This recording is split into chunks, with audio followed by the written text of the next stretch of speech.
Wi-Fi together, baby. Here we go again. You ready?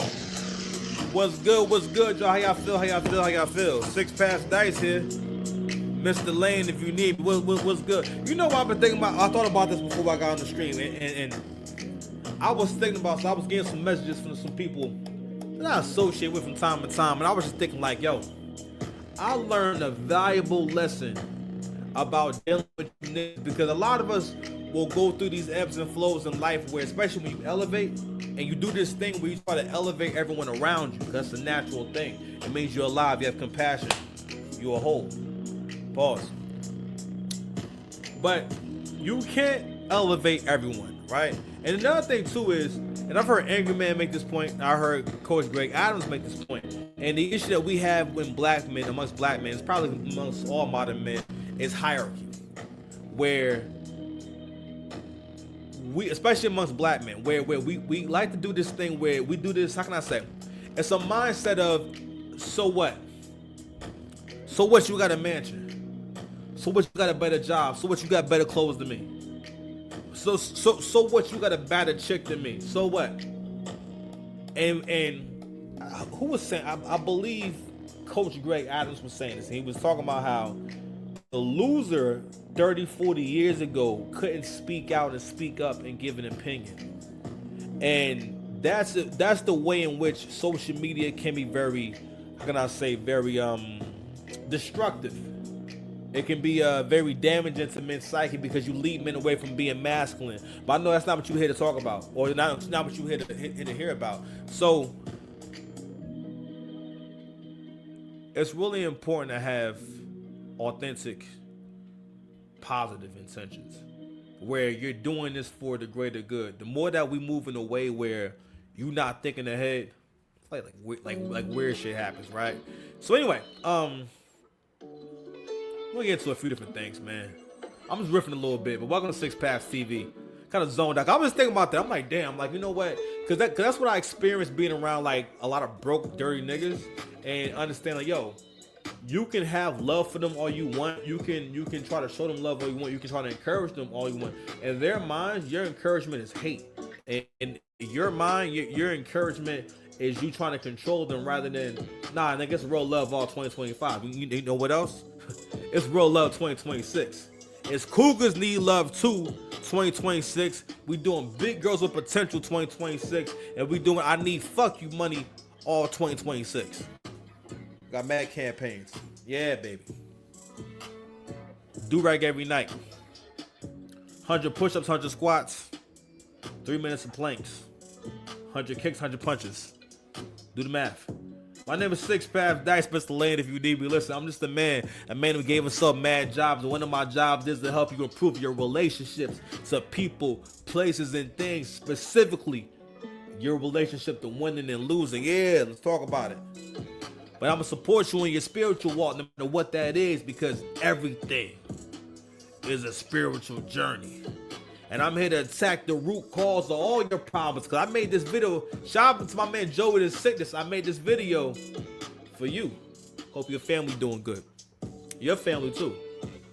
But I want to attack the root cause of all your problems. And that's two things. Growing the fuck up. Right? And the bitch and you. All your problems come down to those two things. And we address that on this channel. Listen, if you here, you home, no doubt, right?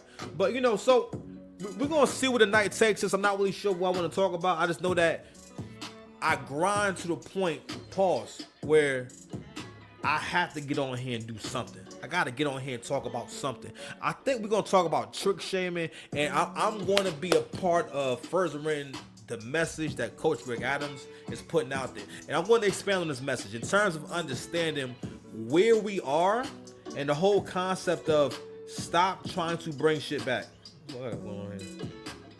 Stop trying to bring previous eras back, right? The idea, things are always moving forward, right? People lose so much time worrying about the wrong things. And I want to play a few different videos. And the point of me playing these videos is to help condition that stomach. A lot of you men, you don't want to hear this shit. Don't get me wrong. All the women are not going to be hoeing, right? All the women are not necessarily going to have a whole roster of men, right? But one thing for sure is with the world is changing, and men have to respond by becoming better. Whatever reason you're doing it, that's fine. But we gotta respond by becoming better. But better for yourself first. And you don't have to mention women when it comes to this whole thing. It doesn't have to be a diss of, I ain't trying to get better for no bitch. I'm not saying that. Okay? It's not. That's just not what I'm saying. Where's my soundboard? Hold on. I haven't even do nothing. I ain't even gotten to my back. You know what I'm saying? What? Thank goodness you've had your surgery. Good to go. Is we good to go? Anyway, so a lot of y'all ain't got the stomach, and a lot of y'all have to accept what's the proper way to respond to unfavorable circumstances, right? And think, one of the beautiful things about being a man is that a man can always change his environment from the inside out. We talk about that in Buddhism too. Nami already get killed. But anyway, welcome to the show, man. So we're gonna get into that. Probably gonna touch on a little bit of the Ebro stuff. Pause. We're gonna get to academics. Stop trick shaming, trying to trick shame little baby, and I don't support that. And we're gonna get into Ja Morant. Who is Ja Morant? You guys want to learn about who Ja Morant is? I think I want to learn about. Actually, I wouldn't Google Ja Morant. Yeah, you know what? She alright.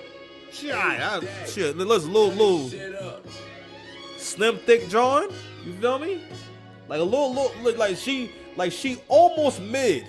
I like them like that though. You know what I mean? I like it when they like almost mid. You know what I mean? I don't like when they too cute. She probably more cute in person and whatnot. You know what I mean? She got like real nice like realistic titties. You know how like girls have like realistic boobs and shit like that. She had like realistic boobs. I don't know. She might have had a baby before. But let's get into Ja Morant, right? Then we're gonna play a video that Anton Daniels was reacting to. It was basically, I mean, it's really one of those chicks that Coach be talking about, right? Now, of course, the story is probably fabricated and everything. We want to try to do a little translation on what probably happened or what could have happened. But the main point is we're gonna watch this video. This is part of conditioning, because I need to get the stomach. Because the thing is this: the men who are watching right now, you have to be prepared to say, yo, I love the next generation of men so much that I'm going to sit out from marriage and relationships. I ain't saying we ain't smashing. Shout out to Coach. We out here fixing bonds, right? The idea is that economically, whether women think it's a good idea or not, they're going to have to come back. Everything's going to have to come back full circle, because literally we're able to track things now and track certain trends. And the reality is this: society as we know it will end if we keep going this way, because people are becoming shittier and lazier and dumber. And it's the fact that we've had a whole controversy around men going in women's bathrooms and basically finding ways to call men women.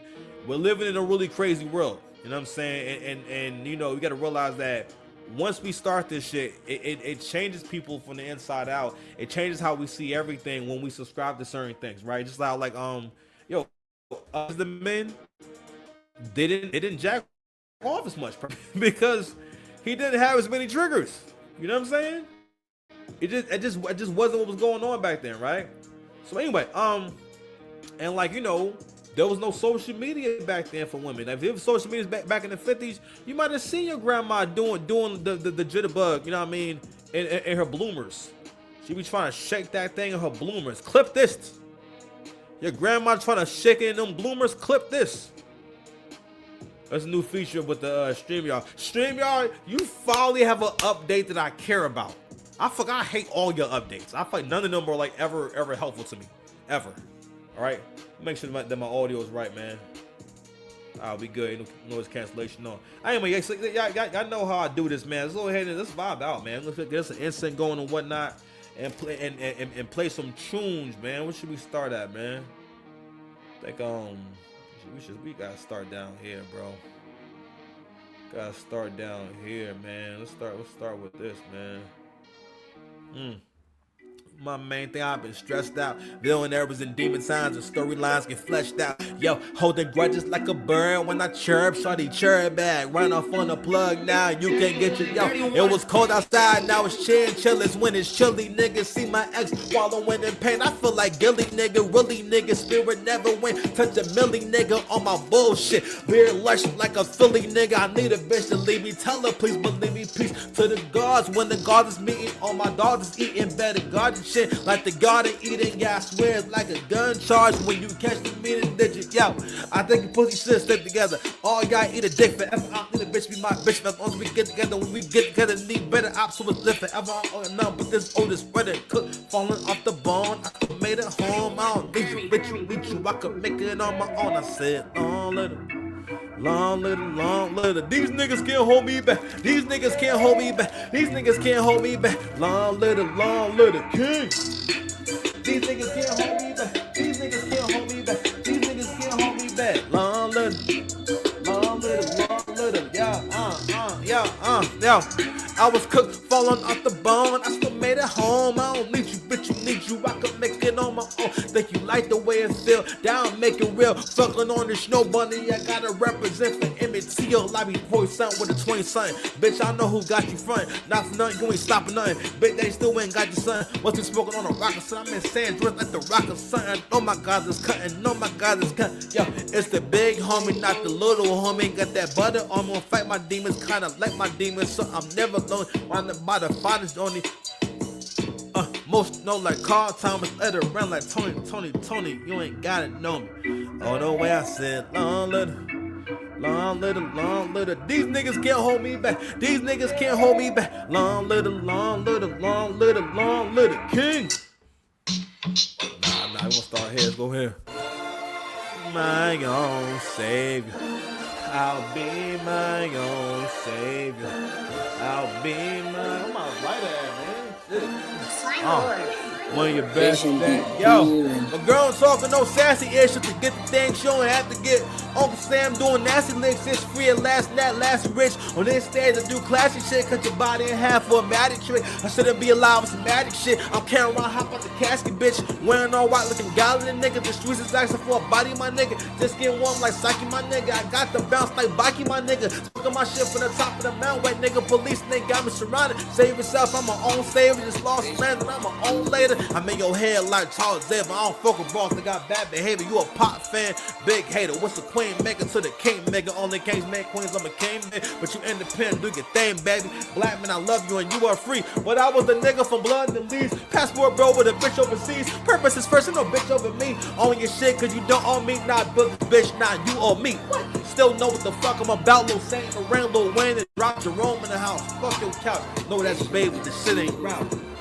Be my own savior. I'll be my own savior. I'll be my own savior.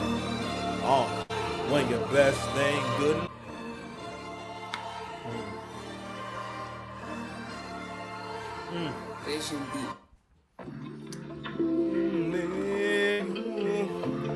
I see you for who you are. Who you are.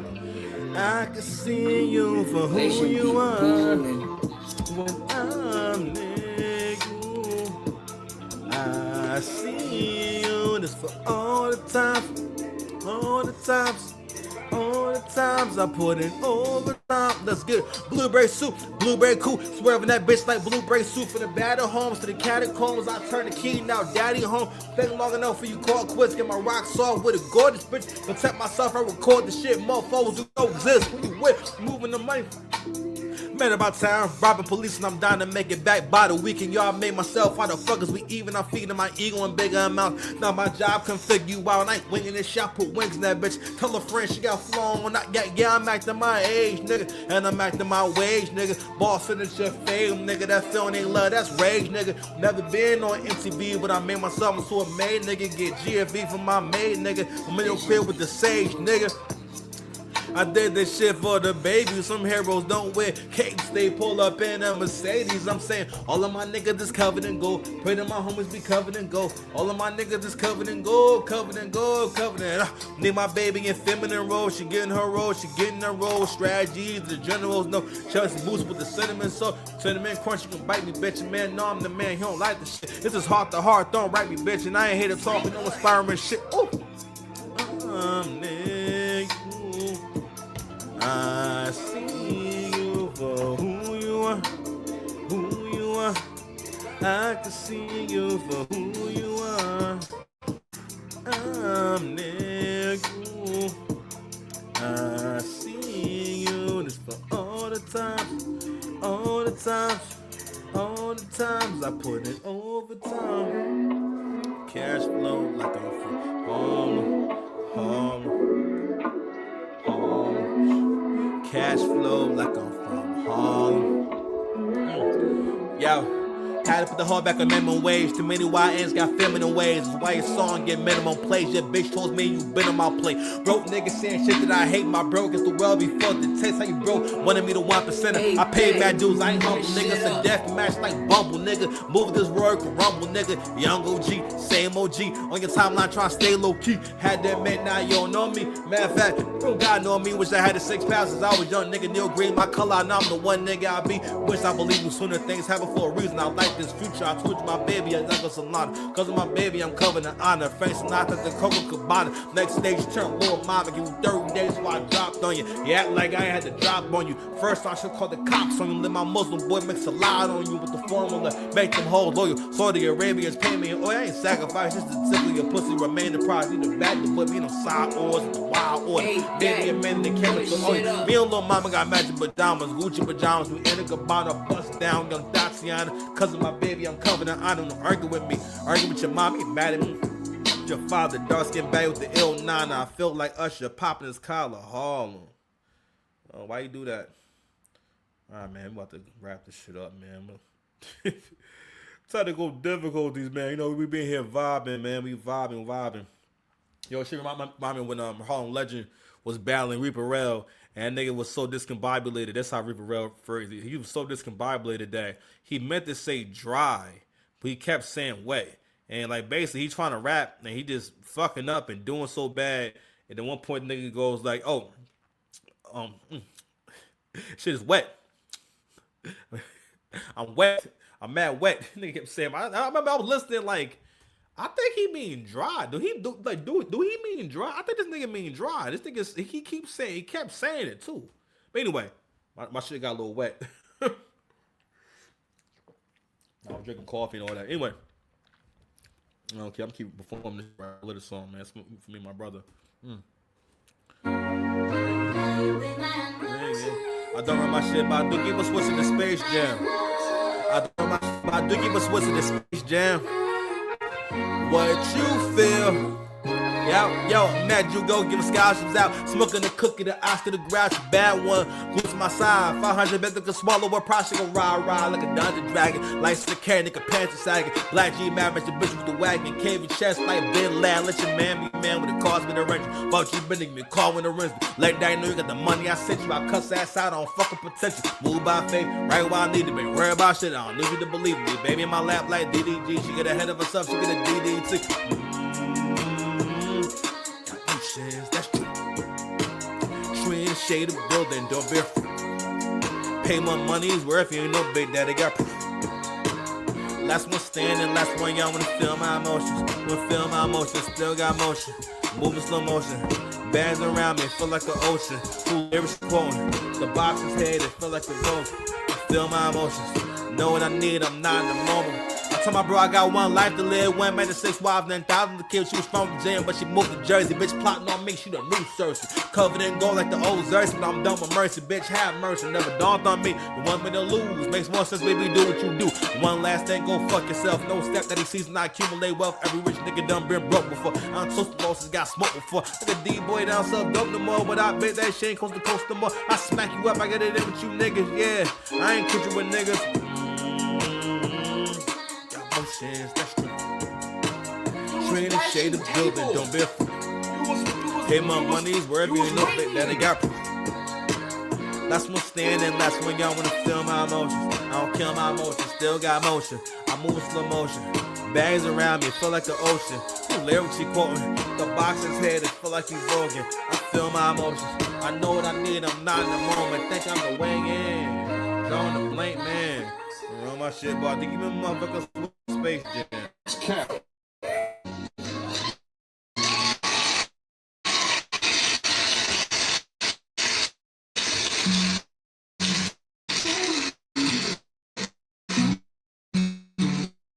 How many thoughts has been there for a while, man? Anywho, how y'all doing, man? So we're gonna go ahead and get into a few different things. We're gonna go ahead and do some live reactions to a few different things I feel as though need my attention in particular. All right, so you might hear me going, clip this, but check it out. Stream y'all, you finally got things right. Welcome to Six Paths TV. If you hear you home, okay? I made this video for you. Shout out to my man Joey. Hope your family doing good. I know I said it already, but I like how it sounds. I like this. I like the way this feels. Hey, Puff, they can lock your body, but yeah, they can lock your body, but they can't lock your mind, Puffy. So you go ahead and work on some new technology while you in there.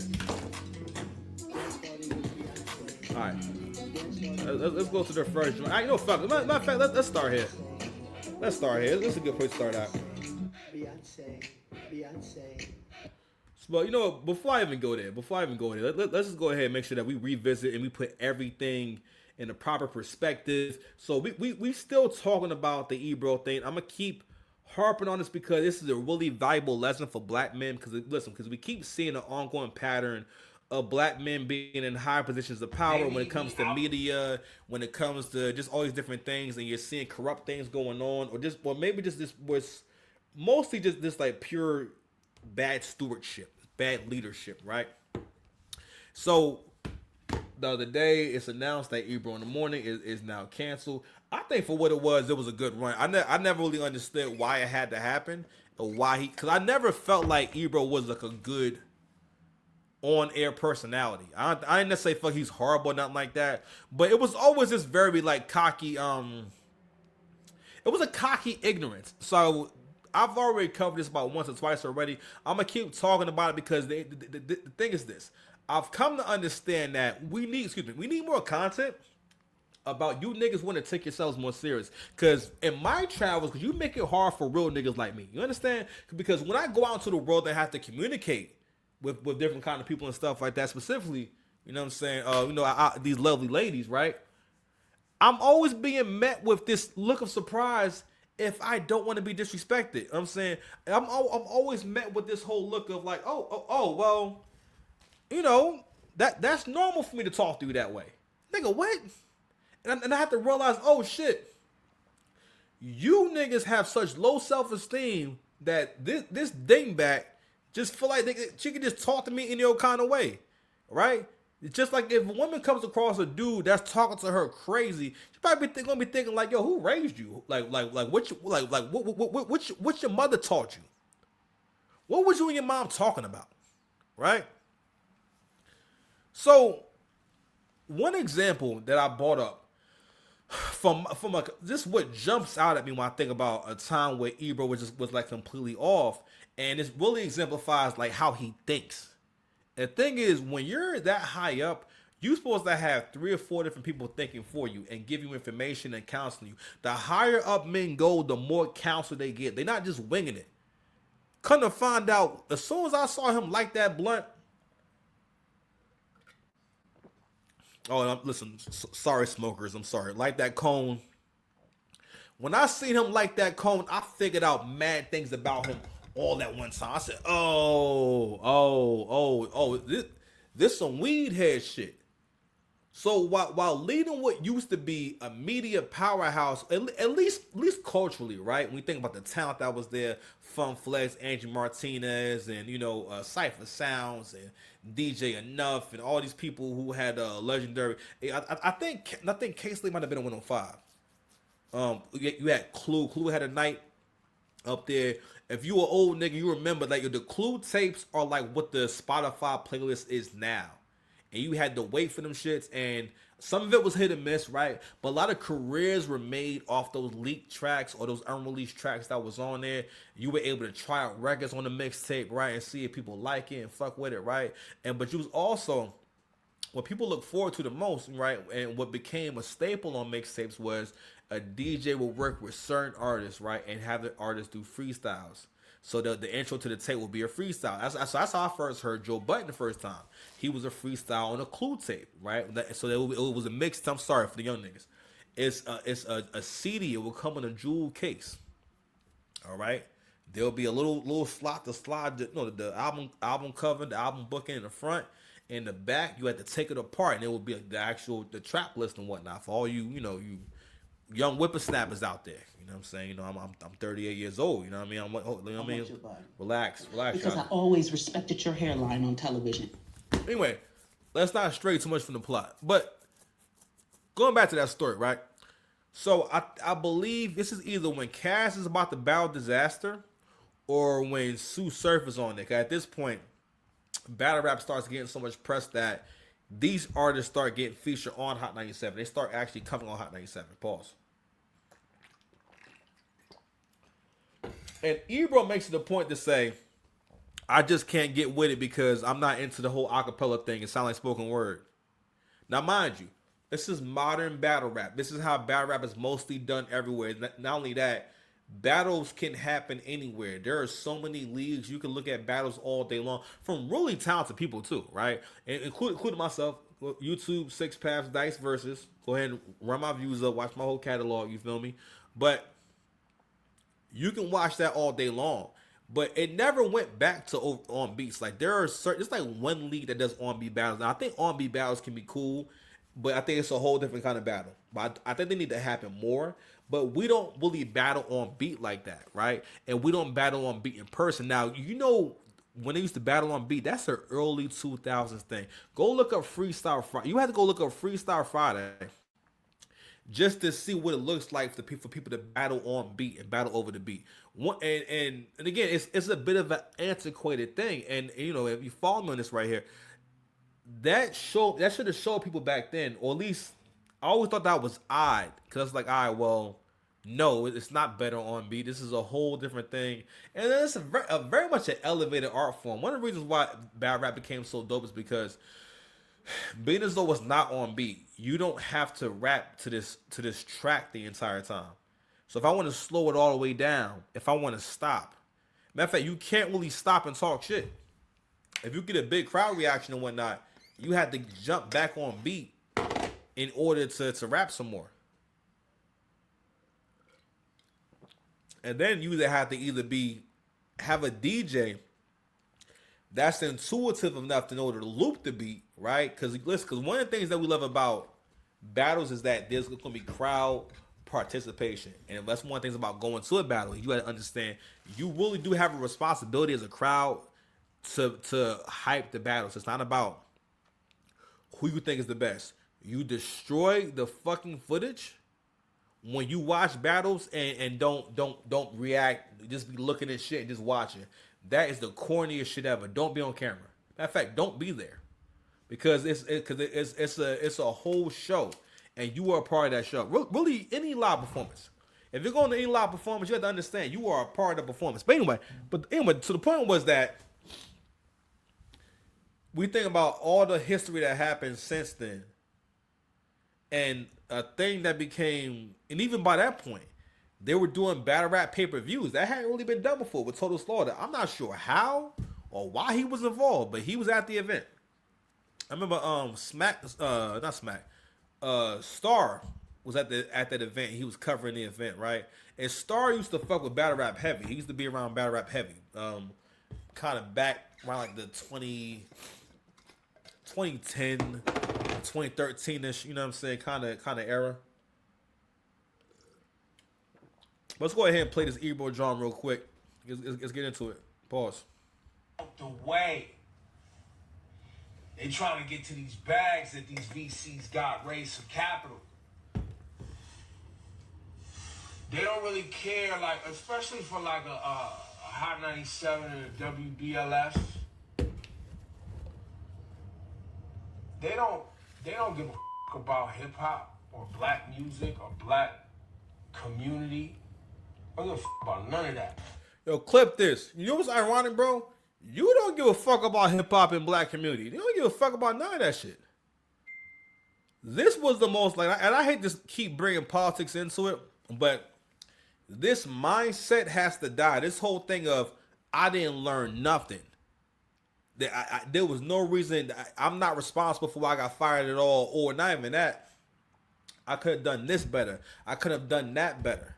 This is where I felt that. This is what I promised all the people who support me, all the people who rock with me. This is what I'm promising moving forward. Okay, bro, you can't be rocking the salt and pepper beard and making the same mistakes. You understand? Not only that, for the position that you have, and of course, you know, listen, I mean, I'm a smoker too. You cannot, well, you can do what you want to do.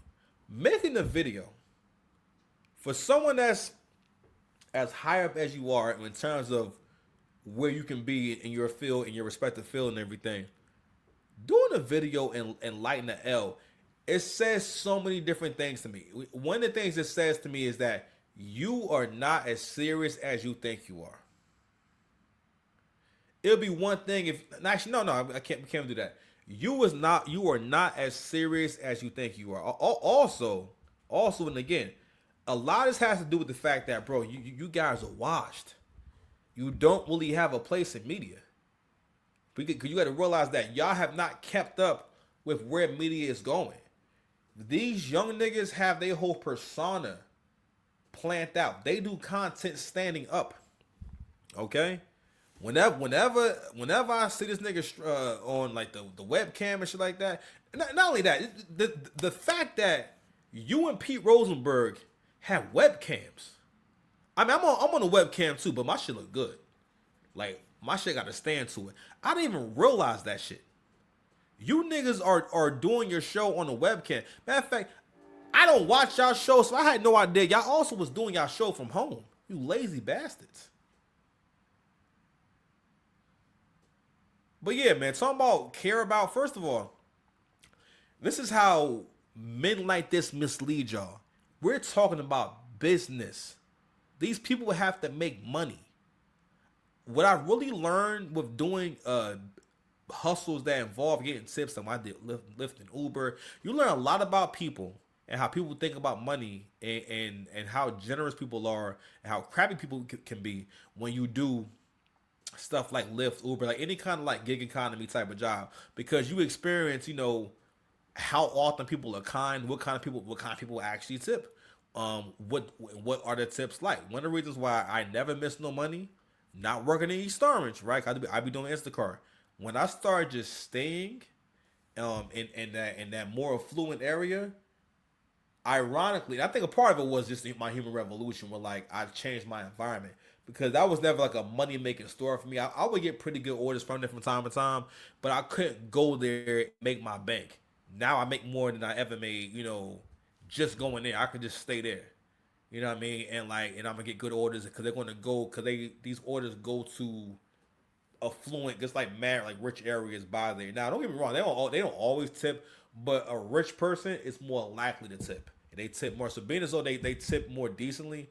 And so it touches the hood and all those other places, but you know, it really helps people who live near that supermarket and whatnot. One time this person gave me, other day someone gave me a $50 tip. I remember I was thinking that, oh shit, this tip must be because all the people on it, I think it was a 3-part. And I'm like, oh wow, the tip must be so much because they're all tipping. No, that was all from one person. You cheap bastards. Yo, real talk. But anywho, but you learn a lot about people and how they think about money. It's the reason why I bought it up. Clip this too. The reason why I bought this up is because one of the things that we do as black people is that we come into situations that involve big money and serious money, and then we don't treat it serious, and we don't realize that, yo, you are not as serious as you think. I remember when Angry Man was talking about this shit. He was like, yo, the reason why people don't take us serious is because we're not as serious people. And I always think about, all right, what can we be doing to get ourselves taken more serious. Because black men in particular, a lot of y'all have this thing where, for one, you don't realize you have low ass self esteem, especially if you FBA. Because a part of FBA, growing up FBA, is that no one ever lets you feel like you that nigga.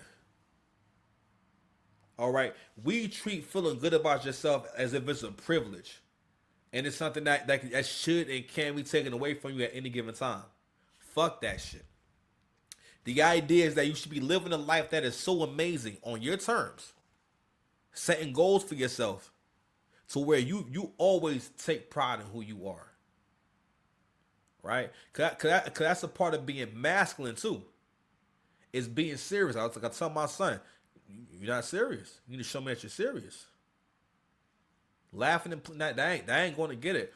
Presentation is everything, right? Also, what we see in this story with Ebro is that y'all are also not willing to do the work that it takes to transition in this new era. Like, you guys are literally like the clips. One of the reasons why Ebro, I think, also liked to see the situation with Drake and wanted to push the narrative of Drake getting whooped in this battle. For the most part, when people argue about, clip this too, when people argue about the Kendrick and Drake battle, they argue from the standpoint of, I'm listening for Kendrick to win. I didn't actually listen to Family Matters.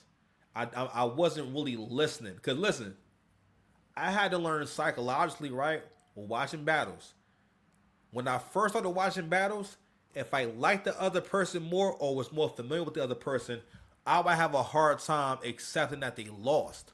Or I would feel the emotion of, I don't like that you lost, or that person is getting my guy. And if I can see a way to give you the battle, I'm going to give you the battle. That's how battle rap works. I admit that, if I like someone more, I'm going to feel like they won. I know there's plenty of battles where I feel like my guy won, but the culture didn't feel as though they won. But because I enjoy them, I enjoy the performance. I'm thinking, that shit was tight. That's what I said. Hold on, man. Because I always respected your hairline on television. What's your experience like in Atlanta, like being ugly? Yeah, being ugly. Anyway, I'm sorry. I'm getting off topic. But anyway, so, yeah, man. So, I feel like Ebro, people like Pete Rosenberg, people who are kind of stuck in the past, people who somehow managed to be in quite a very like lucky, but actually no, yeah, like there's a lot of different parallels between like Kendrick Lamar and Ebro and Pete Rosenberg. These people aren't particularly talented or entertaining. You know what I'm saying? Like, they're not where they are because people feel as though they're so entertaining.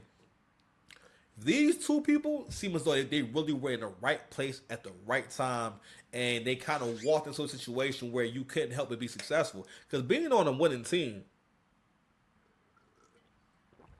always helps. But what's different now is that you're dealing with people who do media for hours a day. You're dealing with people who, you're competing with Casanat, you're competing with Platboy Max, you're competing with people, they're doing media all day. They're getting in hours all day. Not only that, they have to hold viewership all day long. All right, so you have an endless amount of competition. And Ack also made a good point about these niggas don't realize that nobody wants to talk to them. Nobody wants to kick it with them.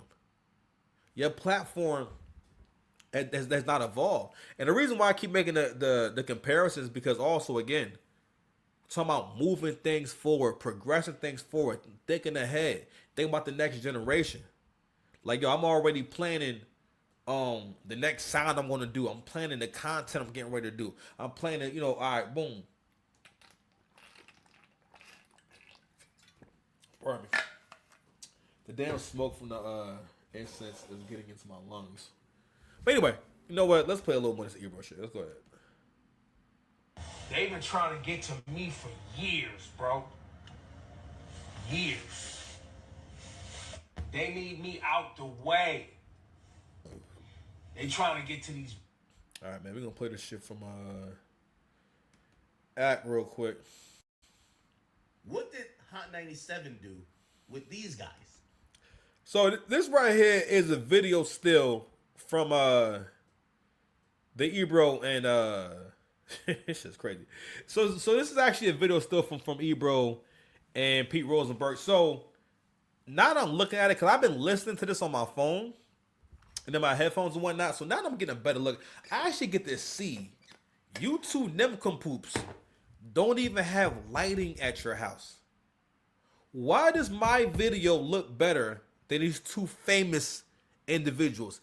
That's why y'all niggas got fired. Now, they're going to spend most of this video or this video they made talking as if, we don't care. We shifted our focus. At the end of the day, getting eliminated from Hot 97 is still embarrassing, considering that's really y'all whole claim to fame is that y'all on Hot 97. But here's the thing, though. People like Pete Rosenberg is the reason why a lot of whack-ass niggas got on Hot 97 or got to be on it in general. What comes to mind is a nigga named Your Old Droog. D-R-O-O-G. All right? So, naturally, you always think, okay, boom, you were on a popular show and everything. Oh, chill for what? Who is this nigga? Mace. That's how I feel listening to this. Mace, relax, Mace. You thinking, who is this nigga? Right? And you figure, okay, if Pete Rosenberg thinks enough of him to bring him on here, he must be nice. When I heard Your Old Droog rap for the first time, I heard him being compared to Nas and shit, and I heard how ass he was, I heard how ass these beats are, and at the time, I didn't know what was going on. I didn't understand, oh no, some people have terrible taste. Like the whole conscious music scene, shout out to Slum Village. I'm not saying all that shit was whack, but them niggas was weirdos, man. I'm just saying, them niggas was weirdos. You so feel me? Everybody go get your rap on. You know what I mean? So goddamn, they got Diddy. Goddamn, Diddy. I used to look. Those niggas are weirdos because the reason why I'm gonna point something really important. I'm gonna keep saying this shit. That's loser music. What Kendrick makes is loser music. When you listen to a nigga that, I don't want to hear from nigga I can't learn from.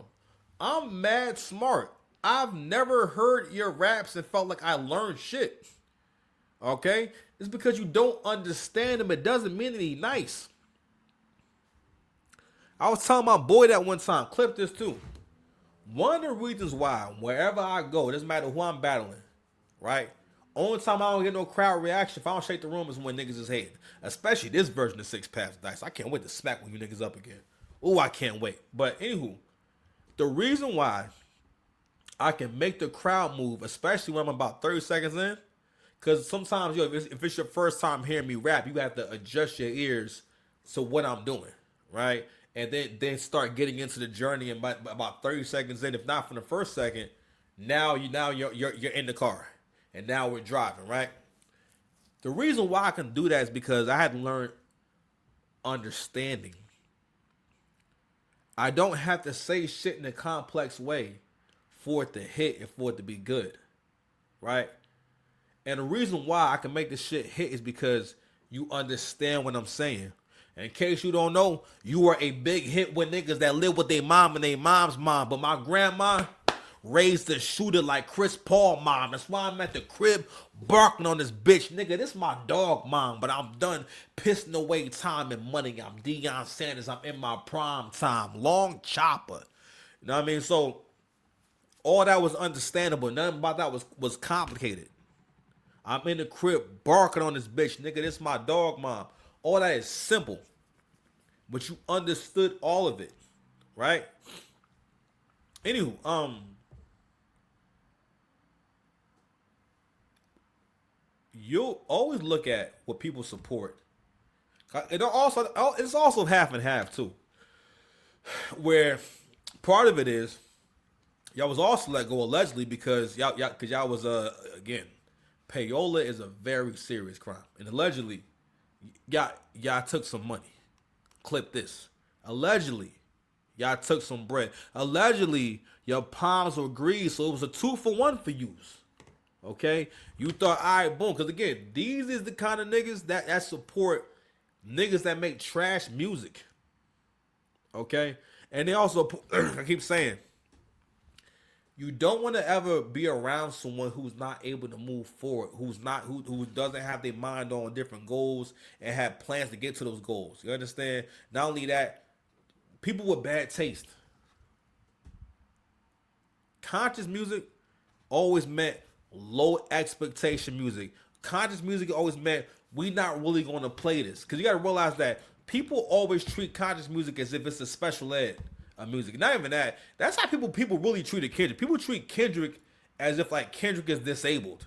Like hip hop wise, he's disabled, but he's going at Drake, so we gotta push him on and push little Kenny forward and and prop him up and make him feel good.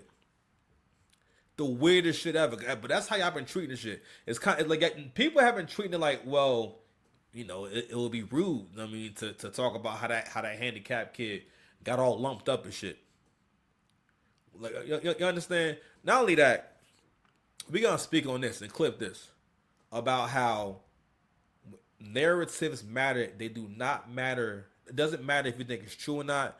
If you hear something, if you're around certain people, if you hear certain messages and certain words, it plants a seed in your mind. When my brother was arguing with me about Not Like Us being better than Family Matters, and his reason was, I wish Drake would have focused on Kendrick more. Drake raps about Kendrick that is a 7-minute track. Drake raps almost the entire time. Drake is rapping for 4.5 straight. There's no hooks. 4.5 to 5 minutes about Kendrick Lamar, going through mad beats and angles, all this shit. Such a fucking movie. And Kendrick raps about 90 seconds on that. Don't get me wrong, like, I mean, he didn't write that shit, bro. He didn't write a lot of that shit.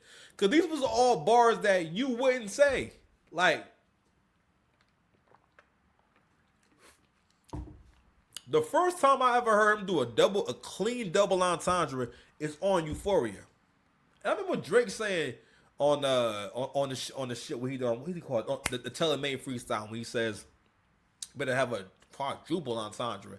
I'm like, do y'all know what entendre mean? Let's just do a brief, you know what I'm saying? Let's do a brief lesson. So everybody go get your rap on. A brief lesson on entendres are usually things that have two meanings, right? So like a metaphor or a simile. So like I said, all right, boom.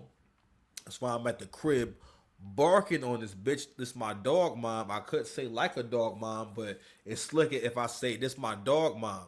But the comparison is I'm barking on you, dog mom. You know what I mean? So that is a double entendre. It works both ways. Kendrick don't have those. Kendrick mostly says a lot of shit that sound pretty good. You feel me? Like some of it is like things that where if you wrote it down, it would make sense. Or if you wrote it down, it's pretty cool. But again, Kendrick was good for his verse composition. He's not really necessarily lyrical. And somebody wrote this on Twitter too. I think it was on Threads as well. But they said, y'all be confusing cadence and flows for actual lyrics. Like, he's not really lyrical. Like, he's lyrical, I guess, but it's more like you sound conscious. That's what that really is. You sound conscious.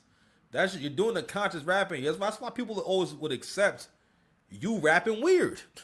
If niggas really thought you was a hit maker and thought you was like the guy like that, they mean you the guy as far as this lane.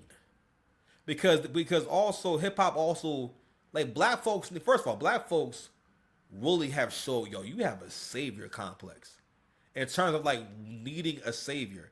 And a part of why I like Kendrick too, or not even like, not so much like, but like the narrative of supporting him is because, all right, you sound like you would be a good black savior. You sound like a black messiah. The whole idea, the whole Martin Luther King archetype, the whole basically the community leader archetype. And what's always ironic is the fact that I have not seen one video of someone talking about how a verse he did, or a solid that he did, or a co-sign that he did helped their career move forward.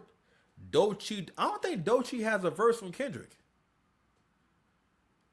I don't know remixes. I'm like, y'all on tour right now. Wouldn't it make sense for y'all to have a few records together? To do together, like kind of on there, kind of premiere. That would be really dope, actually, right? But that's not what's going on. And also, I get it. He's not that kind of artist. He's not a feature guy. That's not what he does.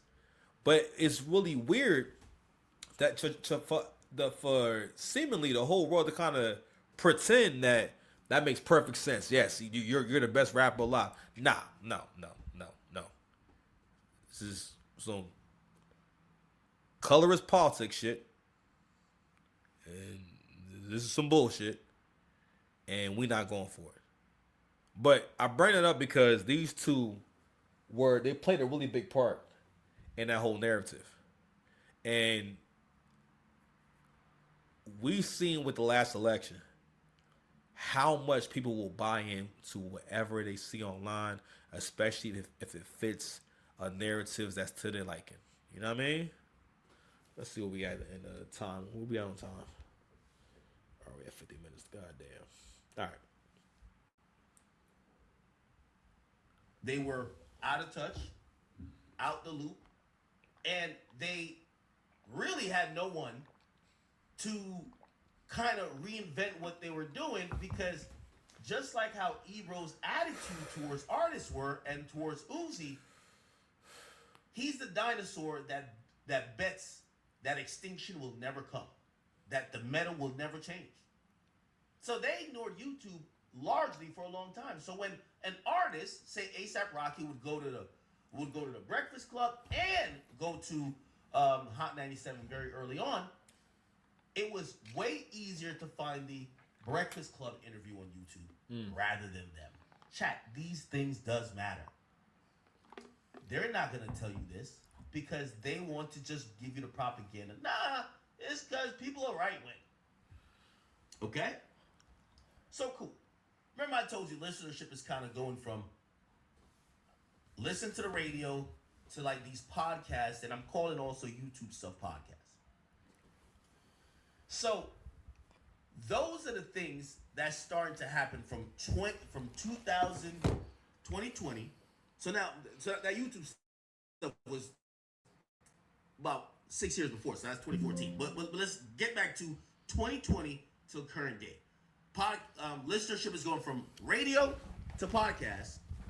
They didn't give a fuck about YouTube, and they're losing on potential people who could be listening to their shit, but they don't care because they think radio will last.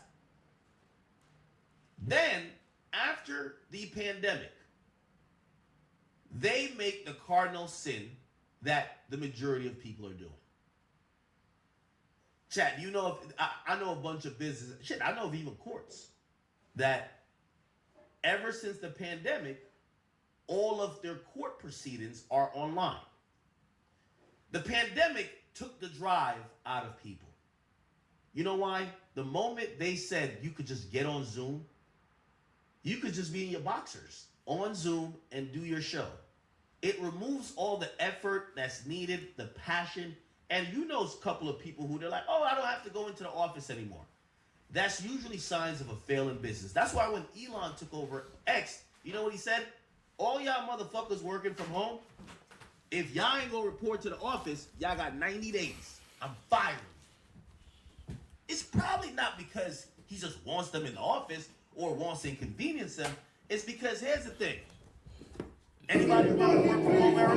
Niggas was getting their dick sucked while they're at work. They just put the thing over the they just put some tape over the fucking camera, leave the computer on, that the chat is open. They go to the store, they doing that. They're not really working. I went on vacation with a couple of homies. He said, yo, before we go to the pool and the bar, let me plug this computer up. I gotta get these hours in. That's the reality of it. So the pandemic ends around like 2022. And for the people who really do care about shit, they went back to work. You got to get back up in that studio. Yes, the commute is probably hell. If you ever have to commute to... So he's speaking on a really big shift, and a lot of men maybe didn't realize this shift was going on. And if your mind was not on thinking about making more money, you're really going to be fucked. And you're really fucked right now. So during the pandemic, after the pandemic, that's when the price of everything went up dramatically. And I always think like, wow, I'm making over 70 grand a year, which is not a ton of money, but like that, like if I was making that back in 2019, That is a good amount of money. That's good money. And I was said back in 2019. Just a year and a half, this 2 years later, 70 grand is not hitting the same. You need to even at that point, I was like, yo, you need to make about 80 grand a year to live by yourself. Cause you need a combined income of about at least $80,000 just for two single people. If y'all got kids and whatnot, you really need a combined income of about $150,000 to $200,000. Like you want to try to get, you need to be kind of getting there. So life changed, but not only that, content creation exploded. We had way more content creators, and a lot of content creators experienced a lot of growth through that surge because a lot of people were home and they're watching content and everything. So this was a big change. So now you have way more competition for people's attention. And more than ever, you're going to have to actually understand how to keep people's attention actually and entertain them. So streaming has exploded. The young people, they watch streams. What should have been happening is they should have been doing IRL streams with Hot 97 where they go to events and bring the cameras and the shit is live and you watching the shit live. You know what I mean? They doing interviews, they kicking in and whatnot, having a good time. We should have been had a young nigga to do streaming for Hot 97. They could have been getting super chats, memberships, all that shit. And they could be splitting that and they could be doing their own deal. People already know who you are, but y'all not doing that. All right? And on top of that, who's choosing the records? Who's choosing what? Your old Droog was up there at some point. Your old Droog. God damn. You know what I'm saying? Shit. Nobody get they. So everybody go get your rap on. You know what I'm saying? Shit. I did the whole show in Chicago with the bean out. You know what I mean? First time. Tonight I want to see you use that gun. New York City or any big city, sometimes the commute is an I hour. would jump ahead, man. This might be slightly before pandemic. Yeah, but he starts focusing on his other gig. He's the global editorial head of hip hop and R&B at Apple Music. They started mailing it in. They don't want to tell you this part, chat. This part doesn't make them look good. You know why I pop the shit I do, and this is why when dudes like this ever talked about me, I always scoffed at them because they always ask the one rhetorical question: why does he have an audience? Why? Why does he have a platform? They love asking that. Why does he? And by the way, this is the number one question I hear asked on Twitter. Man, why does Act? You know why? Because Act got to show up every day. Uh-huh. I can't mail it in. Let's get it. I can't rely on a co-host to drop 40 while I just give 3 assists. Uh-huh. I got to give it every single day. Pause. And I've built an audience over 15 years of chat niggas who expect me to give it up every single day. They won't. And this is what I'm talking about right here. You not understanding. Like, your relationship with academics is really weird. So they've actually had quite a tumultuous relationship, if you can call it that. A lot of back and forth, a lot of shit talking online and whatnot, right? And what Ebro fucked up is that, fam, you supposed to be getting cool with him. Complex was smart to tap Act to come be on Everyday Struggle. Because that's who I got to know who he was. And what was crazy was by the time I saw who Academics was, I had no idea this guy was so successful because I wasn't in that world. Even the concept of a content creator is hard for people to wrap their head around in terms of how you make money, how much money can be made off one person. Now, everyone can't do it. Everyone can't do it to the same level, but everyone can get a piece. If you really want to be in content, you know what I mean? Because I'm starting to hit my stride when it comes to my content, right? But this story is important. The reason why I'm going to keep talking about this story is because it's about understanding where things are going, following the trends, being realistic. What are you prepared to do? Like when it's come to the last couple of years, I don't even see it as I fell off. I don't even see it as hard times because man, I'm living life. I still leveled up mentally. I still had a human revolution. I remember my women's leader, you know, saying SGI, when I had lost my apartment and everything, I remember her saying to me, "You did your human revolution in this apartment." And I was thinking today when I was, driving around and working, and I thought about when I was getting this apartment before I got here. It's always crazy how you can get so used to having something so quickly that you forget how hard it was for you to get it. Pause. And I always said like, yo, I had accepted that I wasn't going to be able to live near my job no more. You know what I mean? And by my gym no more. I'm just like, all right, now I have to say, yo, well, I fucked up. Got to figure it out. But just with all the good karma that I created, you know what I'm saying, or permeated, all the karma I permeated, all the karma I changed by helping people wherever I can, I got some help, right? And I wound up getting an apartment. I mean, it's a little bit further away, right? But for the most part, I'm about like 3 minutes further, like from my job than I was before. I can literally still get to my job if I need to feel like, as far as like getting from my house to the job, right? If it's not like a bunch, unless it's like traffic or something like that, I can get to my job in 5 minutes. And it's which is pretty much the same amount of time it would take me to get to my job when I lived in my other apartment. You know what I'm saying? The other way. It take about 5 minutes to get to work. If I need like to walk to work, I probably could get to work in like less than, probably about a half hour. Probably like a half hour walk, a 30-minute walk. You know what I'm saying? I'm right there. If I'm walking brisk, I might get there in 20 minutes. I gotta try that one day. I gotta try to walk there one day. But anyway, but the point being is, it's making it possible. You using your imagination, and as far as me staying in the apartment, and you know, and again changing my financial situation, and the reason why I was able to change my situation was because I was willing to do more. I didn't realize before, you wasn't willing to do as much before. And like I said before, I built up more foresight. All right, and you know, and I had the foresight a few years ago to say, you know what? No matter how long it takes me, this will be a much better investment, and this is a much easier way. Not easy, I'm sorry, a much better way of making money. Especially if I have my full-time gig, I can do this. All right, so at this point, I'm conditioned.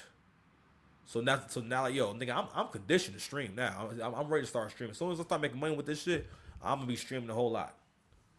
But anyway, I want to jump forward to the dialogue that they had. Niggas screaming, meet up and sit in the same fucking room. About to get into the Drake part. So here's the reality. Hip hop media is always going to be parallel to the hip hop industry. We all know this has been a down year for hip hop. We've gone weeks, or it's been a while since we've seen, you know, we had for the first time in history, the first time in how many decades, a song wasn't even in the top 40. We've seen how sales are like, you know, flatlining for some of our favorites. It's been abysmal. Watch the party die. The party has died. But likewise, Clip this. He just mentioned the title of a Kendrick song, right? And I remember thinking this too. I was like, yo, this nigga is so out of touch with what good music actually is. Like, she made a song called "Watch the Party Die," and the song cover art or the artwork for the song is a pair of beat up old Air Forces, and the idea is about black Air Force energy, right? And listening to it, Eric Man made this joke about, like, nigga, who comes on the track just furiously rapping right away? And that's how he comes onto the track. That's how he approaches the beat. And I'm listening to, like, yo, one aspect of good rapping is knowing what to say and what to rap about. Right? Making a song called "Watch the Party Die," that does not imply that anything good is going on. Who wants to watch? Whoever said, yo, was you there when the party died? No one ever says these fucking things. These are things that depressed people do. First of all, and also, these two niggas are depressed. Cause this is all like depressed nigga thinking. First of all, you got headphones on for whatever reason. I don't know what you got headphones on for, but you have them on. There you are. So they got headphones on. Don't have any lighting or nothing like that, right? And it's supposed to be like two serious radio personalities. and they both high. They both high.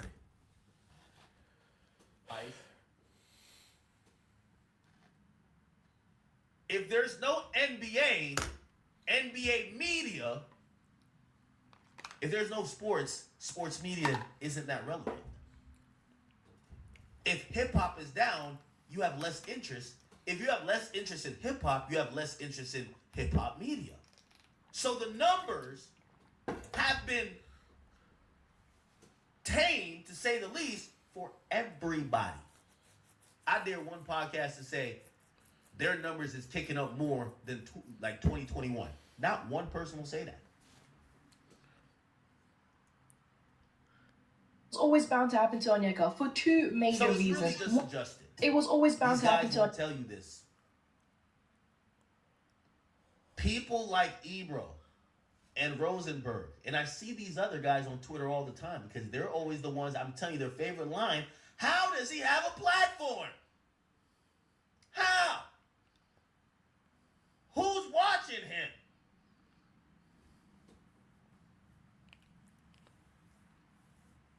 They never ever look at themselves and say, yo, bro, we're mailing this shit in. We're fucking up. And that's the problem. Let me let these guys get on to the Drake thing. From the guy under the guy, who's the person we deal with. And he sends me a text and he goes, hey, do you have a few minutes tomorrow for me to run a few things by you at 10 a.m.? And I said, I texted Ebro and Laura. Oh, Griff told me he's called head of audio. Okay, I'll play along. So I hit up Ebro and Laura and I go, did you guys, I said, they want to talk to me at 10 a.m. tomorrow. And Ebro and Laura both go, me too. And I'm like, wait, how do they have a meeting set with us that we don't? Ebro immediately, Spidey senses kick in. He goes, oh, guys, this could be it. This could be it. And I'm like, nah, this isn't it. And then I started doing the math, though. The history of radio is right before the holidays. Every time. I'm working without a deal. Laura's working without a deal. How long you been out of your deal? 5 months, 6 months, maybe longer. I don't even remember. It's been a back and forth. And Laura's the same thing. She's been going back and forth. I've been going back and forth. Ebro's been going back and forth, but he still had a deal. So I'm like, and then I'm like, oh, but Ebro's deal's almost up. Like, and it's Christmas. We were going to be gone for 3 full weeks. This is a chance for them to start doing whatever they were going to do and hope they could just ease their way into the year. He might be right. So I woke up that morning with a weird feeling on Friday and debated when we got on the air, should we like get into it? Like radio, this is it. Like we're doing now. Should we do this on Friday? I'm gonna leave it here because I already spoke this before, but I was like, Anyway, you know what? Fuck it. We're gonna go ahead and just go to my other topic real quick because we spent too much time on this shit. Where am I at? Oh, I'm an hour and 7 minutes in. My bad. I was trying to make this shit a really quick show, but it's not happening. Anyway, whatever. So I'm going to cover this shit real quick. I want to talk about this. Well, actually, you know what? I'm gonna play this too. This kind of fits into my whole my whole conversation. Again, so the conversation is also about moving on, embracing the future, planning for change, planning the next phase. I keep telling y'all gonna be getting food blogs, all right? Y'all gonna be getting mostly food blogs, but I want to do food blogs and I want to do like more long form content, but like things based off like pop culture. I see that those kind of videos do like a lot of numbers. Cause my thing is like, I'm trying to become a content creator that can do numbers. All right, that makes the kind of content people really fuck with. So it's a girl named Stephanie Sue. I think her name is Stephanie Sue. She has she has several channels actually. Rotten Tomato, Moral of the Story, and she mostly she damn near like is reading, just reading a script and reading the story. And again, very very good content and everything. You know what? I understand that I'm not able to see what goes into it. She does make it look rather effortless, and I mostly listen to it. So I'm sure like a lot of like research goes into like the actual topic and whatnot.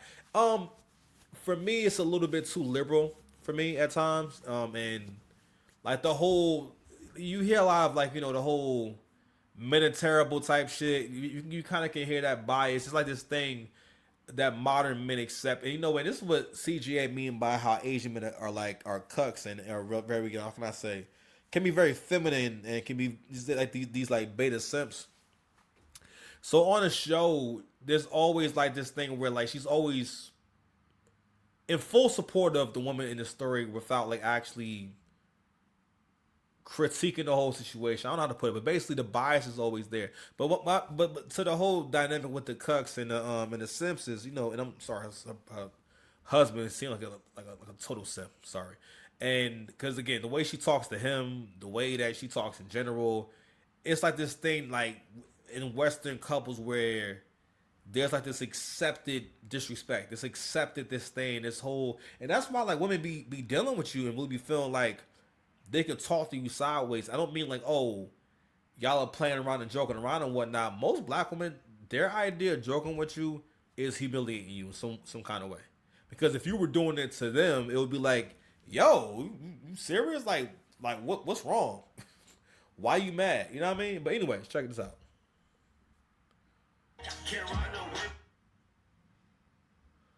Mariah the Scientist says she want to be married. Okay. Let me see that. What am I one? All right. This guy passes away and Trump is like laughing at him.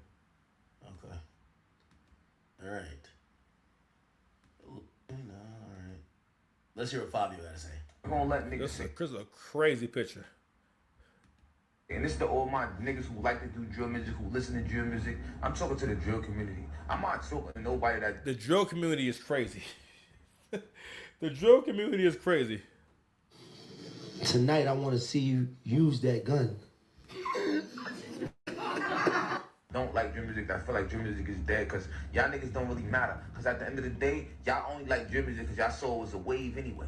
Y'all don't really like the music for real. Y'all don't listen to it. So y'all can't never say if it's dead or it came back. We really listen to music. But you know what's going on with my young drill artists and my niggas that do drill, you know what the fucked up shit about it? Why niggas saying it's dead? Because niggas don't understand. First of all, niggas who do drill music is YNs and certain shit, you feel me? So niggas don't even know the business of certain shit. So they don't know how to make it viral or how to switch it up. Let me tell y'all niggas perfect your art, study what the people like. You understand? Study what niggas like, for me, and try to sturdy your shit up and try to make your shit a movie, because drill ain't dead. Nigga, how the fuck niggas gonna say drill niggas is dead and niggas is still relatable and niggas can still relate to what's going on in the songs and certain shit, you feel me? They bugging, nigga. If I ever form movie time, nigga. Let me real fast. Yo, he got to drop an album called Yo, Niggas Bugging. Hey, I actually disagree with Fabio on that. And I'm not saying drill is dead. I don't think you could... Any artist that overthink drill don't make a good drill song. I think drill music is impulsive. I think it's reactionary. I think it's in the moment. I think it's authentic. And I don't think there's any formula for it. I think the best drill music comes out of sometimes conflict, out of a reaction, out of an embarrassing moment. Mm-hmm. It is what it is. I don't think you could sit back and say, let me make a good song and come up with a fire drill song. You get what I'm saying? Like if we're thinking about drill across the board, if we think about Julio When I See You, that's him being angry. Yo, my ops is clowning me. I'm about to get in the studio and flame these niggas up. They think they got more dead. We got more dead people on our side. I bet. I'm about to go to the graveyard. All that.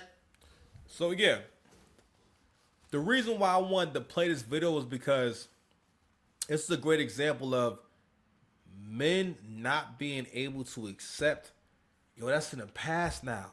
That's over. Move on. Cause what I'm hearing it also is that I don't think a lot of y'all had plans for yourself musically. When you are creative, it's your job. You have to move on to different sounds, right? And not only that, the fact that they calling y'all drill artists or just as drill music, that's supposed to be a style and a flow you do, not like all your songs are drill or you're a drill artist. You know what I mean? For what I understand, you know what I mean? And that's one critique that I have for like the younger artists is that you're not versatile and you kind of start making music and you don't make music with the idea of, yo, I want to make complete bodies of work or I want to make complete songs, right? Because what Ag is referring to is he's referring to what the format is and how far you can push the format. It's just like with battle rap, right? Battle rap is honestly best on a street corner. it's best in a small setting. It's not really good. It can be good on stage, but battles in general look better in a pit style or in a smaller room. Battles sound different. It can sound weird on the big stage. If the echo was wrong, that can make it throws everything off. The idea is that it's a one-on-one confrontation, one-on-one. All right, it's supposed to be in an intense moment. The more space there is, more echo it is. It takes away from the intensity. Okay, but anyway, I want to play that real quick. So, take a quick break, man.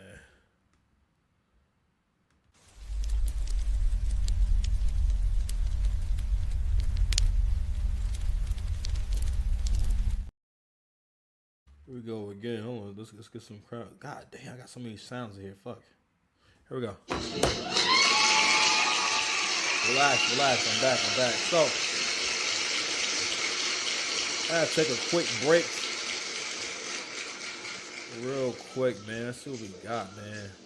So, I wanted to play this clip right here. Cause I think it's really important. Fiance, disclaimer, if you're... It's really important for y'all to prepare y'all stomachs. And I want you guys to start watching these videos with a different perspective. Gotta realize, as long as you get into your own bag, right? Real quick, let me make sure I'm on the right mic. Right, all right. As long as you get into your bag, listen, none of this stuff actually matters. These are all isolated situations, right? Now, when you first start seeing like the level up content, which is basically kind of like gold digger content, and for the most part, like being a gold digger becoming like way more popular. Like a woman would not want to be seen as a gold digger, right? That would be a bit of an insult. But again, if someone can find a way, like packaging is important, presentation is so important. When people can find a way to present something as something else, like for example, like people call strippers, but strippers are actually, they actually sell, they're selling sex, like literal sex. They make money by having sex. And if they don't do so, they won't make no money. So if a woman ever tells you that she was a stripper or a dancer, that means that she was smashing. She was getting clapped for some money, right? But anyway, the point being is the world is changing. And I love how CGA breaks this down. And it helped me to kind of come to the realization of you can't bring things back. I think we can improve on certain shit. And we're going to have to let this go through certain motions. But the only way that we're going to get through this shit safely is if men collectively decide we're going to have to be great. And we're going to have to make it a point, and shout to CGA, to call out bad behavior, to call out bitch nigga behavior. Like throughout the last couple of years, I realized how much I moved in fear. How much I responded out of fear, how much I responded out of, shout out to scarcity. I never thought about scarcity. It was like recently I had a revelation. It was this girl at my job I was kind of cool with. And I remember thinking like, you know what? Now that I've been listening to Coach, right? And I'm thinking more of it, I think more so about, all right, boom. If I plan on getting to the bag, if I plan on getting money and everything, right? I'll be able to afford to have whatever kind of situation I want to have. If I want to just see her from time to time, I'll see her from time to time. But in that kind of situation where either I'm buying gifts or I'm paying a bill here and there, or I'm just taking out on nice dates and everything, she's there when I need it. When I call and say, hey, you want to hang out? She's there. And I'm not getting caught up in thinking that, how can I say, and making this person an extension of myself, and being committed to this person rather than, yo, the whole idea is that, yo, you around, we have a nice time, and we kick it. You understand? And that's a better option. That's a better deal.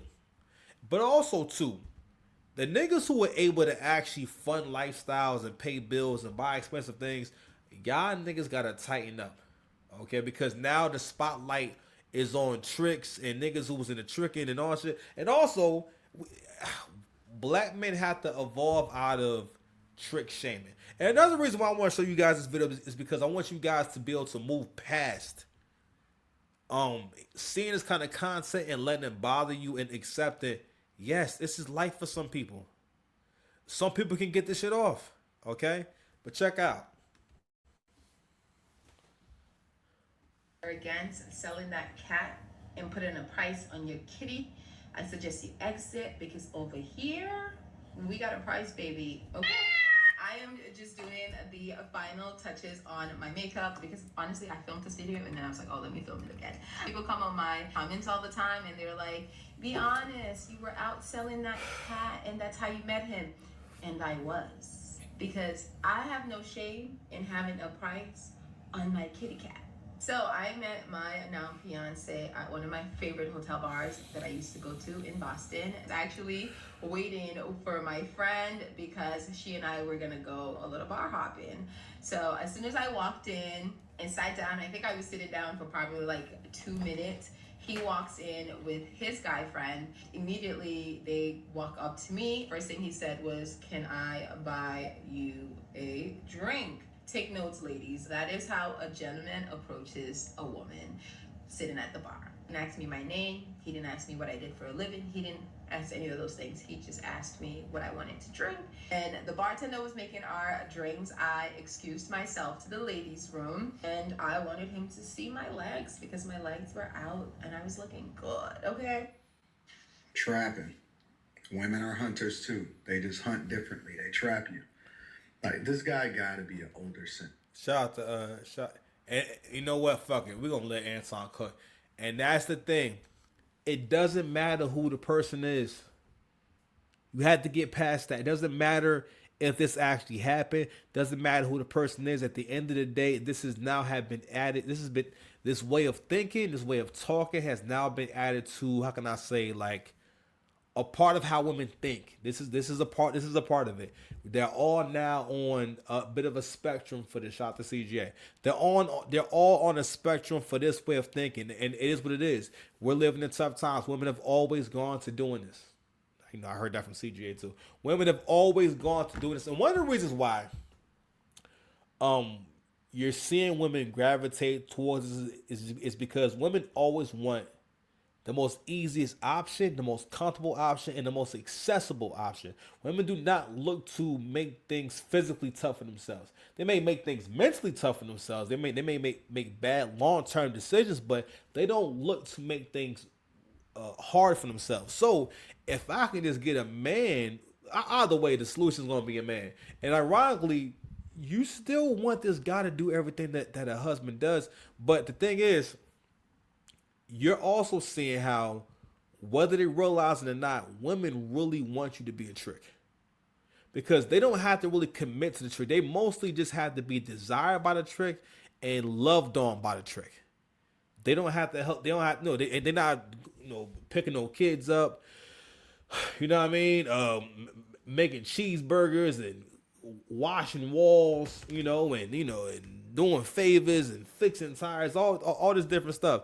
It's a transactional relationship where it's simple. You guys are not living a shared life. But the thing is, despite whether this option is out there, no matter what, the trends are what the trends are. These people are not getting rich. Like, I was watching Coach have a conversation about, and he talked before about if these girls are getting rich from selling their pussy, right? And the way they have this conversation and making it seem as though there's a guy out there taking care of every pretty girl. Let me tell you something. If I polled 500 women, and let's say about 50 of them are really attractive girls, or just moderately attractive girls, because out of 500, only about 50 would probably be moderately attractive. If I poll those 50 girls and say, how much money has a man given you in the last 30 days?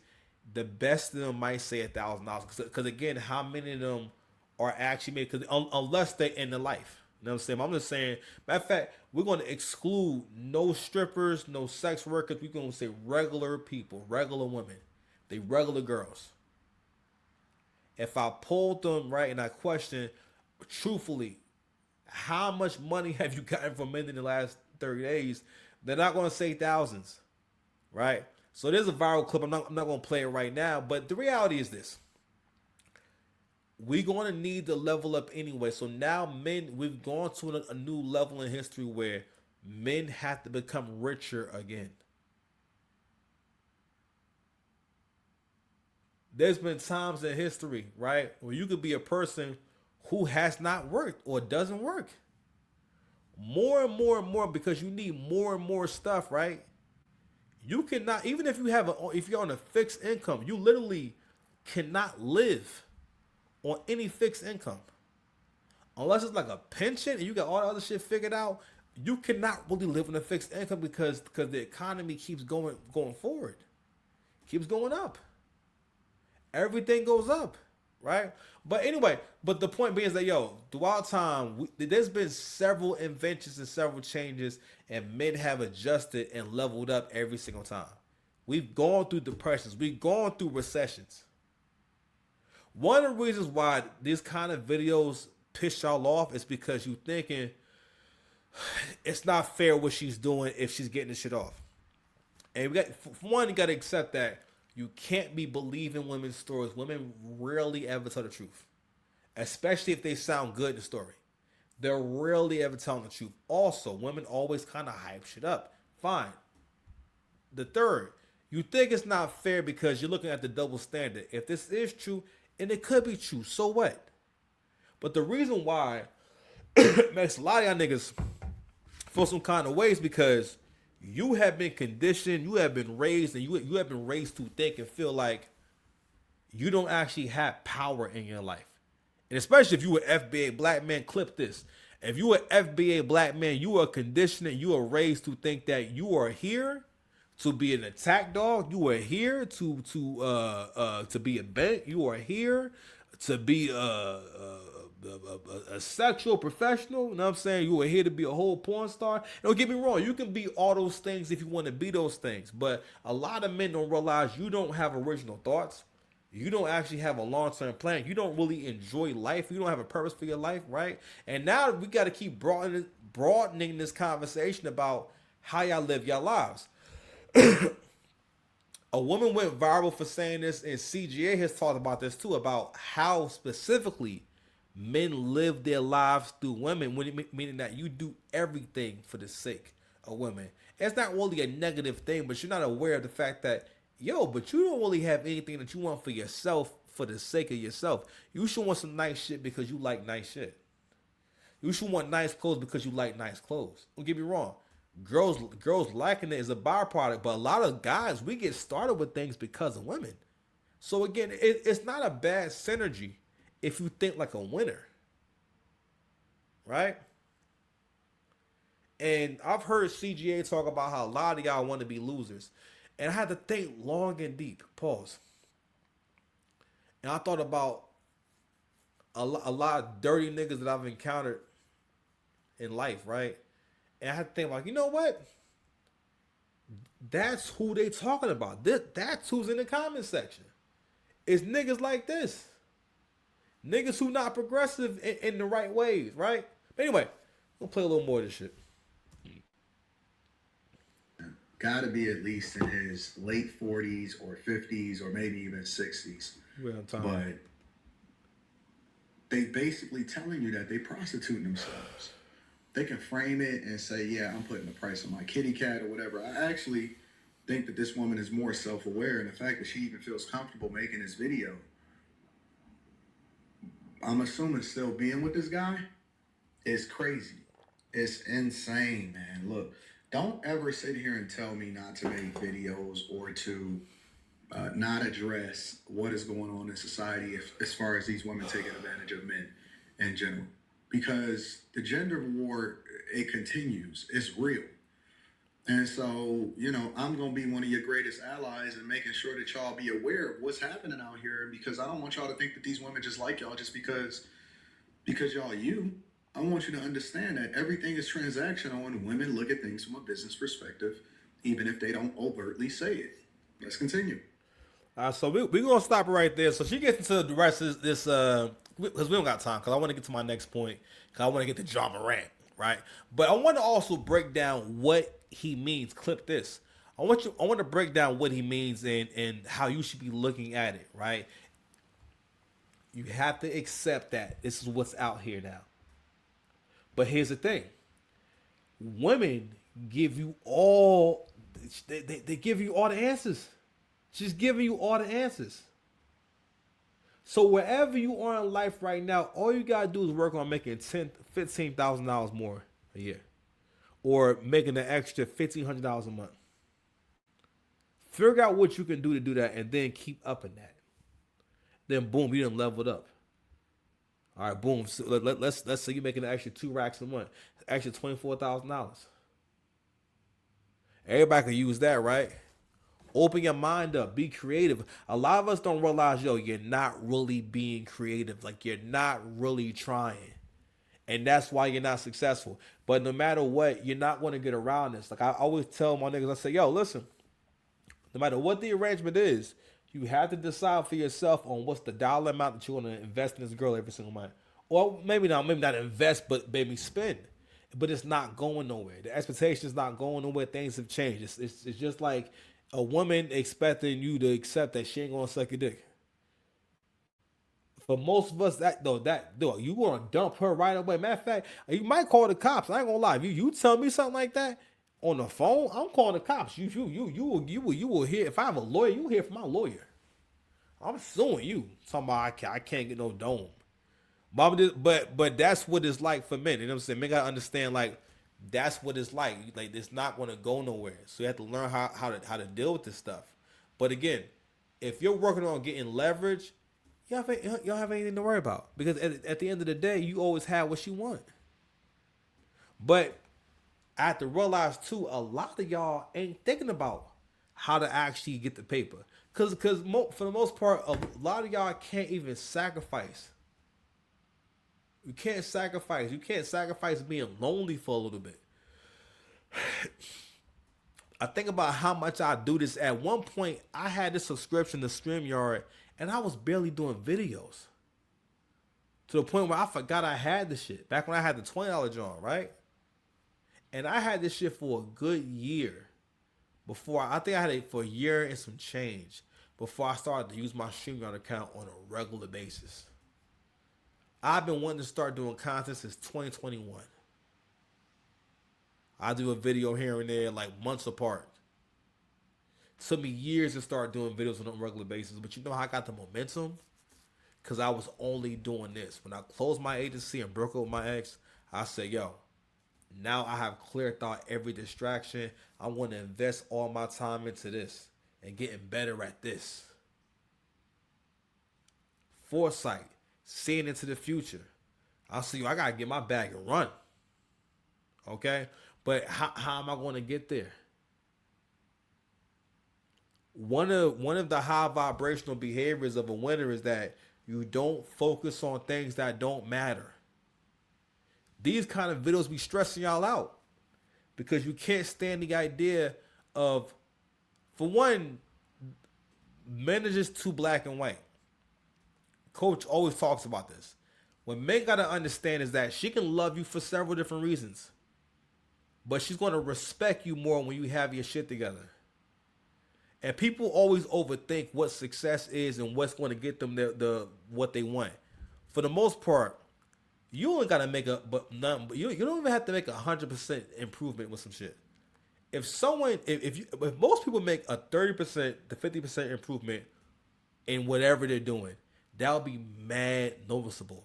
Like, if my check was 50% more than it usually is, I would notice that right away, wouldn't you? So you have to think of it like that.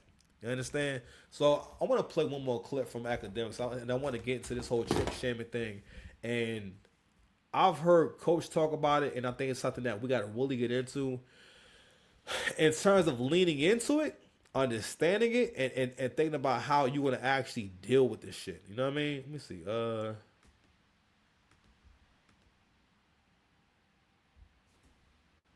think I'm going to go to the actual channel.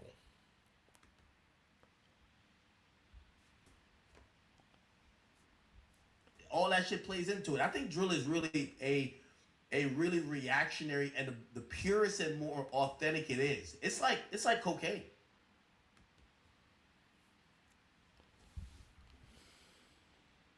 Yo, that was a crazy picture of 21.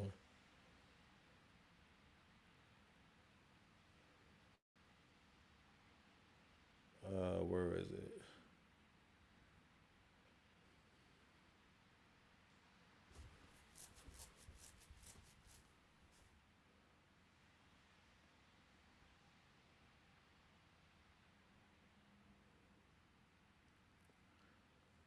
All right, I don't know if I'm overlooking it or not, but anyway, so there is a very interesting young lady. Her name is Jaw Moran. Like I was telling y'all earlier, I am very excited about Jaw Moran. So we're going to learn about the gift that here we go.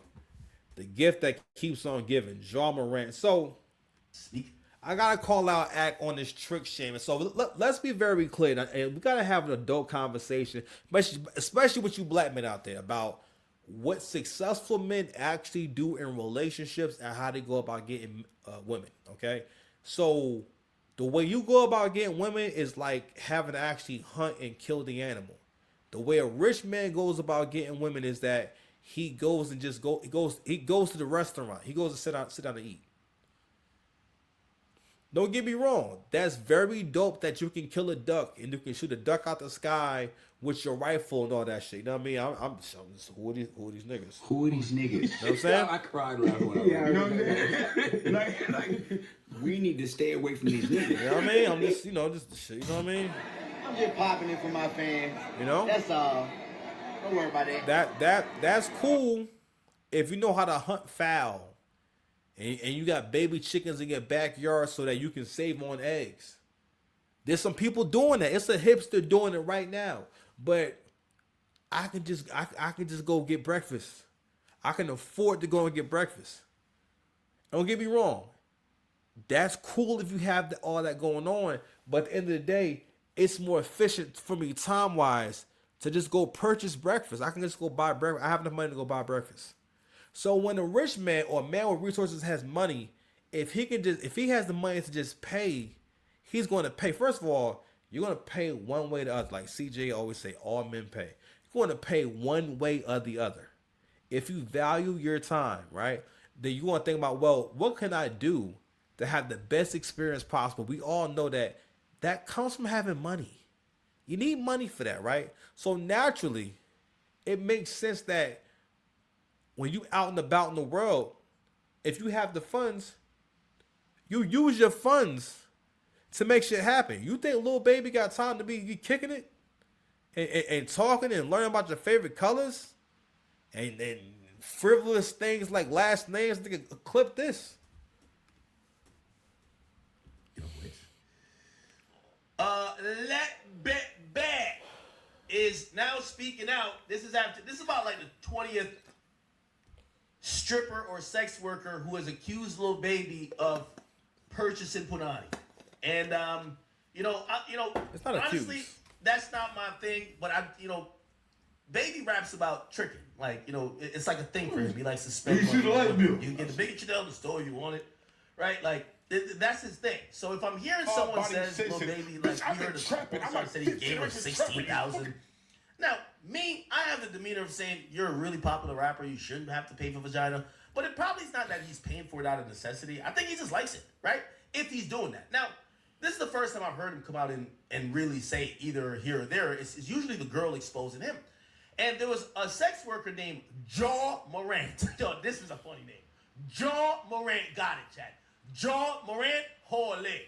So Jaw Morant, she's saying she's mad Lil Baby only paid $2,000 for the pussy. Now, there's been numerous prices that women have claimed that they've gotten to pay. $16,000 this month. So she real quick, 2 racks is that's a high end price for most girls. All right, 2 racks is it's like for top notch girls. She's charging 2 racks because she's famous. Okay. If she wasn't famous, she could not get no goddamn $2,000. But just so you guys know, that is like a top notch price. And also, like, she know who Lil Baby. She knew who he was when she was fucking him. Like what you mean? So anyway, this is the girl who went viral for basically pulling up to his house with her baby daddy in the passenger side with a gun on him. And so the video, you can hear Lil Baby talking, they having a conversation, and then the video pans down to the Roscoe. Nigga had a whole Roscoe in there. You know what I'm saying? See the light bill? Do you see the light bill? You know what I'm saying? Fight! Who want to fight? He gave an interview, and in her interview, she says, yo, I'm kind of disappointed I only got to pay that. This is what she said. And this is Jaw Morant. Now, is 2,000 not enough because it's little baby, or what's wrong with 2,000? Yeah, it's definitely because it's Lil. Yeah, because You're a celebrity. You have a different type of money, so you get a different type of tax. What? Yeah, so when I charge you, you getting the celeb tax. Now, okay, it's 2,000. Now, that video was tweeted out. Flacco actually said sex worker John Moran said she's mad that, Lil Baby only paid for $2,000 for her services. And Lil Baby actually responded. He said, y'all gotta stop giving these motherfuckers a platform for lying. I ain't never touched that lady. Now, shout out to News Made It. It's a popular Atlanta blog that I frequent a bunch of times. And they have, kind of like dropped some receipts. Because the name didn't really, catch my eye. Because it's been a while. But apparently, Jaw Morant, this woman, is the same woman that's in this video. Watch. All right, we're gonna see.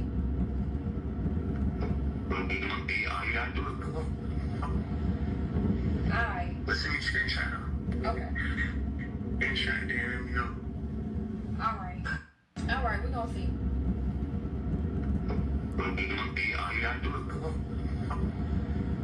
All right. Let's see me screenshot her.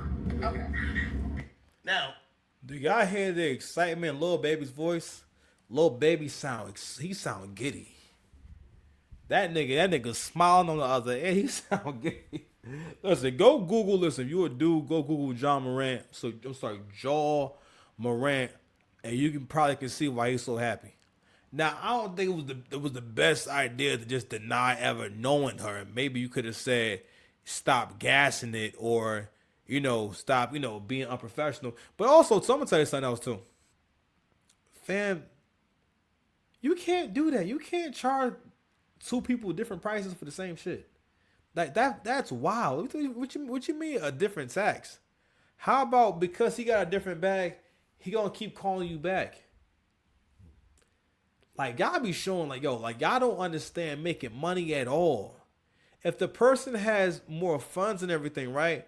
Wouldn't it make sense that you can get paid more and more often?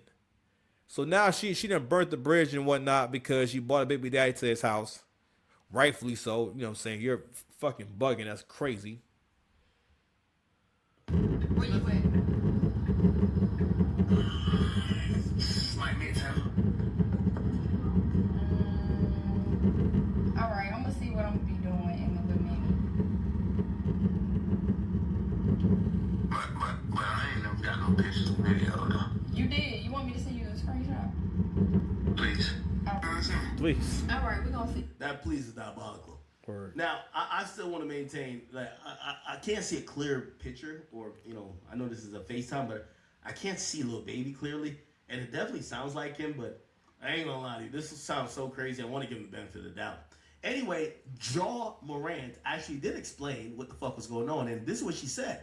By the way, did y'all see the last part of the video where the guy pans down? So I guess there was a guy in the car with her, and eventually he pans down, and he shows, that he's kind of next to a weapon. And right here.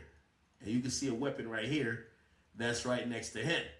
Now, she actually gave some context.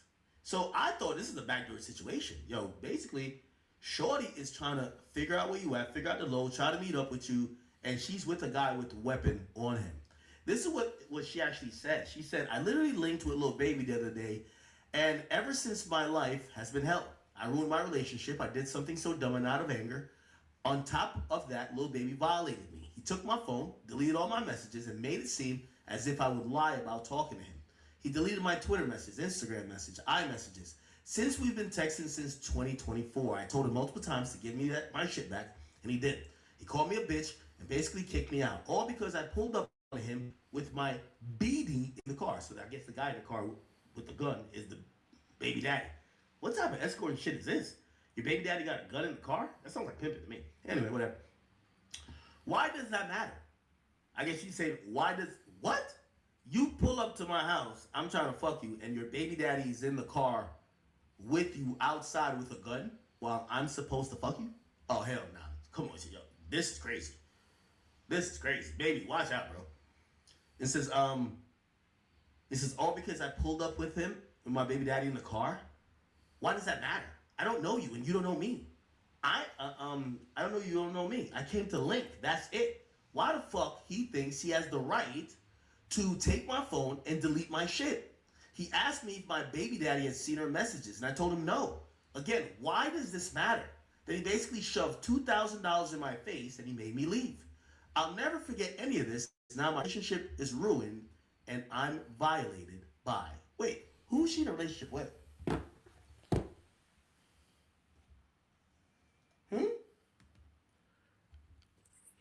We about to get out of here in a second, but I told you about them stories.